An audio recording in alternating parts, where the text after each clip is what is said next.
Mental rehearsal. Are you rehearsing the scenes that you have created in imagination enough times so that your brain accepts that that is the way things are? That is what we're talking about today. Stick around.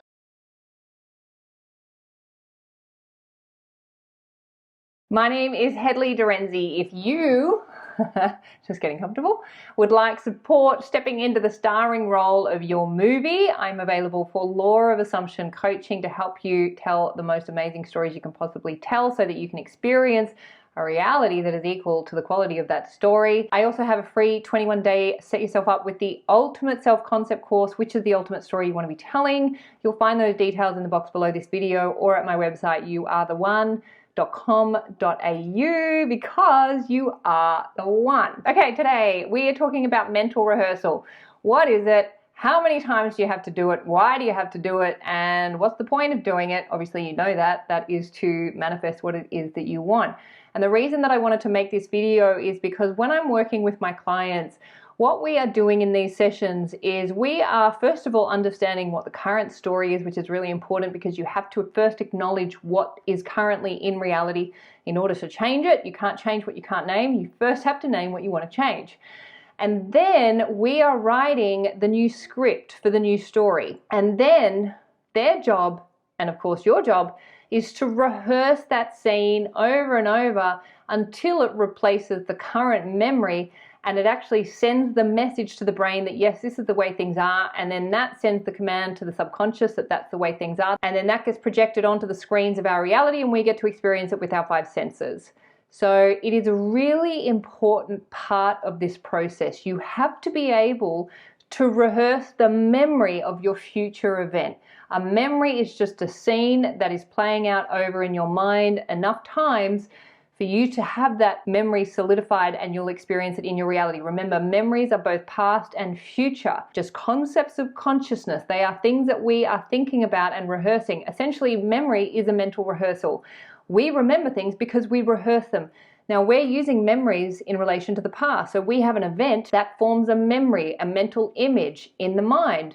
And then we just rehearse that over and over. And then, of course, that's how we end up playing out the same things over and over again because we're allowing our past events to input our imagination. And then we're rehearsing those things because we're remembering them, we're talking about them, we're telling people about them, frustrated by them, we're emotionally attached to them. And so we mentally rehearse our memories. But we need to be doing that with our future events because it is in the mental rehearsal that impresses the subconscious. And of course, as you know, it is the subconscious that is projector of your reality, not your conscious mind. Your conscious mind impresses on the subconscious. The conscious mind is what commands the subconscious, and the subconscious just goes, oh, okay, all right, well, boom, there it is. And then you get to experience whatever it is that you've commanded your subconscious with. How do you do mental rehearsal? There's so many different ways. There's no rules to this. You find the way that works for you. But first of all, you have to work out what it is that you want. So if you are wanting to experience a loving relationship, then rather than seeing your reality as whatever is currently in your reality and then impressing those memories into your subconscious so that you get more of that, you want to go, oh, okay, look, that's what's in my reality. I don't want to keep experiencing that, so I'm going to create a new scene that is going to replace the current scene, and I'm going to rehearse that over and over. What is rehearsal? You do it all day, every day anyway with the stuff that's happened to you from your past. You just play it out. Most of the time we're not aware of it, so this requires a little bit more of a conscious effort, and not so much effort, but just awareness or focus or attention. So you choose your scene and you write out or think of the way things ought to be or how you would like them. This may require you writing down the scene first. You actually might have to spend some time going, well, how would I like things to be in this relationship? What would a loving, healthy relationship with this person look like? What would be a scene that implies I'm in this relationship? It might be as simple as you going out to lunch with this person and them looking at you across the table with loving eyes and just gazing at you at how beautiful, handsome you are and just going, wow, you're amazing. And you might hear them say, wow, you're amazing. And then you might pick up the glass and you might feel the glass in your hand and you might hear the clink of the glass against theirs as they look at you so lovingly and adoringly. And then you might bring the glass to your lips and you might taste the sparkling water or champagne on your lips, and then you might swallow it and you might feel it go down your throat and just feel how good this moment feels. That's a good scene. And of course it feels good, so it's easy to go, all right, well, I'm going to play that out again. And you play it out enough times, just like an actor who is learning their lines, who is rehearsing the scene that they're about to act in front of the cameras or the audience. They will rehearse it enough times so that they know it off by heart, meaning it's part of who they are. So you want to rehearse that scene until you can bring it to mind with the snap of a fingers, and there you are. You're sitting at that restaurant with the love of your life, just gazing at you lovingly. You're clinking their glass, you're drinking that champagne or that sparkling water, and you're just enveloped in this beautiful, loving, magical moment. And then guess what? That commands the subconscious. And then you actually get to experience what you've already experienced with your five senses in imagination. You get to experience it in your reality with your actual five senses in reality. And then often what happens is reality reflects back these stories that we've imagined even better than we could have imagined it, and in a way that we could never have choreographed it. So the whole thing is like surprising and it's synchronistic, and we're sitting back like an audience member of our own movie, watching what we've written and rehearsed play out as if we're seeing it for the first time. And it will blow your mind. You'll be there going, oh my God, this is unbelievable. This is incredible. I know I wrote it. I totally rehearsed it. I know, but yet it's just unbelievable. How is this possible? And you will spend your life, if this is the way you choose to live, you will spend your life being blown away by the way reality is reflecting back these amazing stories you've written in consciousness. This is how it works. But you have to be willing to invest some time and attention into the mental rehearsals of what you want, rather than the rehearsal of the memories that you've already experienced. And that is how so many of us are spending our time now. You want to move from past memories to future memories. Remember, past and future do not exist. Everything is happening now. All we're doing is collapsing our attention onto the possibility we want to experience, holding our attention on that long enough for it to solidify in our subconscious, which then gets outpictured as our physical experience that we have with our five senses. That's how this works. You have to rehearse.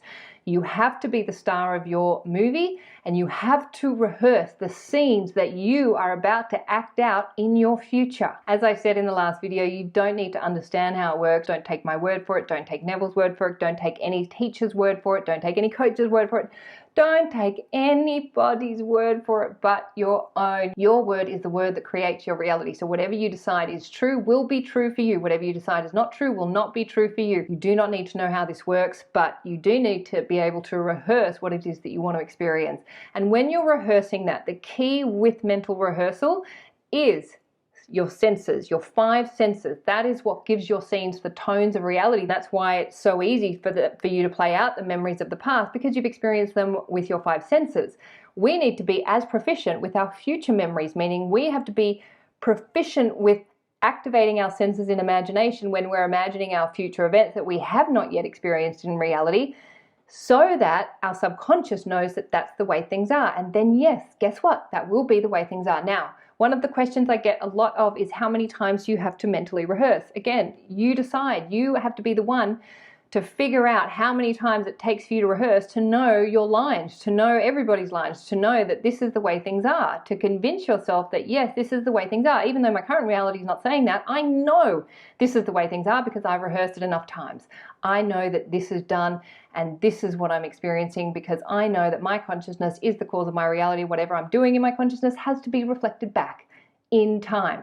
Now, there is a guide with how many times. It's not necessarily the clearest guide, and that is time times and a half. So when you're mentally rehearsing something, you want to do it time times and a half. So that means you want to do it over and over enough times and then an extra half. So meaning when you fall asleep, which is the doorway to your subconscious, you're playing that scene out over and over and over. How many times? Enough times so that when you get to halfway through the scene, you fall asleep. So you actually fall asleep halfway through the scene. When you're rehearsing something over and over and over, it's like a lullaby. You're kind of just lulling yourself to sleep, and then you will fall asleep in the middle of that scene. And you have slipped into that reality as you've slipped into this sleep, because when you fall asleep, you're slipping into the subconscious. The subconscious is the creator of reality. So you're essentially impressing that scene on your subconscious as you drift off to sleep, and that is then formulating as you're sleeping. We do not need to know how the brain works in order to know that this is how this works. You can if you want. It's all there available to you. All the information is out there for you if you want to understand how this works. Personally, I've been through that phase, didn't really change anything. What did change things was when I applied these techniques and I mentally rehearsed what I wanted to experience, and I fell asleep to those scenes. You want to be spending some time every day, putting some time aside to create your futures, create what it is that you want, thinking about what it is that you want, putting yourself in the scene of already having what it is that you want, and then giving that scene the tones of reality so it feels real now. And then rehearsing that scene times and a half. So I hope that has reminded you of the importance of mental rehearsal. I hope that has inspired you to implement mental rehearsal. If you can mentally rehearse something today, I would really, really recommend and suggest that you go away and do that right now. Just pick something that you're working on and imagine already having it. What would that scene look like? What would your life look like if you already had that thing? And then rehearse that a few times. And then when you go to bed tonight, play that scene out a few times and let yourself fall asleep. Times and a half. And you will find yourself in the audience seat of your own movie, having your mind blown, going, oh my God, how on earth did this happen? This is incredible. Wow. How amazing is this? And this is the adventure of life. So enjoy it, have fun with it, report back with your success stories. As always, please remember that you are the amazing creators of your reality. You are the superstar of your show. You are the producer, the writer, the director, and the actor in your movie. What you assume to be true will be so. So assume the best for you, assume the best for everyone in your movie too, and you will have an amazing life. And this is my wish, my vision, and my prayer for you and for me too. Thank you so much for listening. Please like, comment, and share on this video. I love reading your comments. And if you'd like to subscribe to my channel, I'd love to have you, and I'll see you in the next video. Bye.